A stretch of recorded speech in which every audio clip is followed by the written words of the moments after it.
Hello ladies and gentlemen, this is the Garage Hermit again.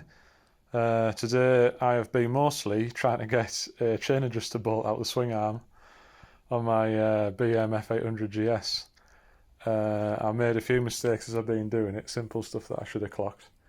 But I'm going to go over how to get a stuck bolt out. I suppose it applies to other bikes, but the swing arm adjuster, the rear wheel adjuster bolts, a common thing to get stuck on off-road bikes and the like. So this is the aftermath of what I've done so far. We'll get some bits and bobs out and I'll show you what I've been using and probably a better way to do it than I've been doing. So what I've done is sheathe the bolt off there, as you can see, which is not what you're looking to do.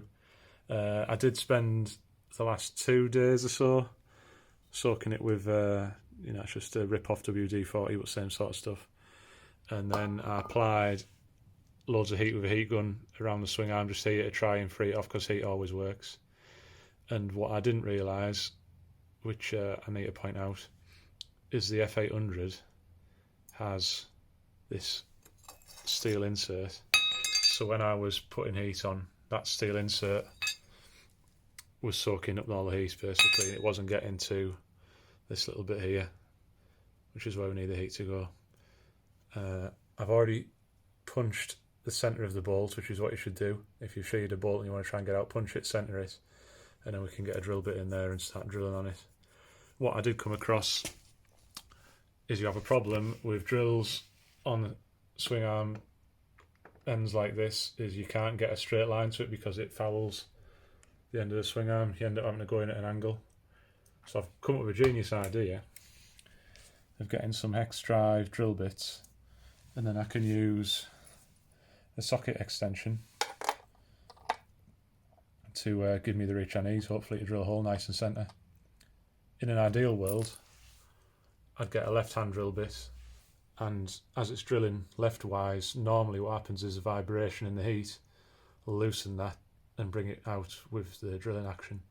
But unfortunately you can't get hex drive bits or ones long enough to undo that bolt. So I'll put my phone down, I'll get set up, we'll put a bit of heat on it and we'll see what happens. Here we go, here's everything we need to apply a bit of heat to the job. I've got an electric heat gun there, which I'll use to slowly warm up the surrounding area. And then I might get busy with a blowtorch to get some real good heat in it, 'cause that's critical to getting these things out. If you can get them as hot as you dare without pickling the coating on the swing arm, that's a good thing. And also, if you're playing with heat, I've shifted the brake caliper out the way as best I can, because brake fluid is highly flammable. So I'm going to keep the heat away and angle it that way, if you know what I mean. Also, my lovely missus has done me a fresh brew, so help the job along. Right, so get my heat gun. I'm just going to sit it on there like that and get that stonking hot. And I've just realised I can't stop the video because I've got a hand free. I'm going to have to get a tripod or something. What I like to say while this is going is, when you're heating surrounding material you're trying to get a bolt out, you need to make sure you keep a bit of heat on it. Like an electric gun like this is perfect. It's not so hot that you're going to be sort of damaging the metallurgy of the aluminium, making it brittle or anything. I wouldn't think you are anyway. But it'll get all the alley warm, and all that aluminium acts like a massive heat sink, so you need to get a good bit of heat in it first. That's what I do with the electric gun, and then I get the blowtorch on it and concentrate a bit of heat around it just for 20 seconds or so. But I'll keep on with this, you don't want to watch me doing this, so I'll stop for a minute and we'll come back to it. Now we've got the blowtorch on it. Cooking on gas! Have a bit of that. I'll do this for a little while, then we'll be back with a drill, I think. And here's a drill setup that I've cobbled together, whatever you want to call it. Basically a normal drive bit, I don't know what you call them, that go into like a universal screwdriver thing where you can just click them all together. And I've got a couple of them slotted together. There is a bit of play in it, but I've had a little go. I can't show you on the camera while I'm drilling because I can't hold two things at once. But I can just steady that barrel with my hand and I'm getting quite a straight hole.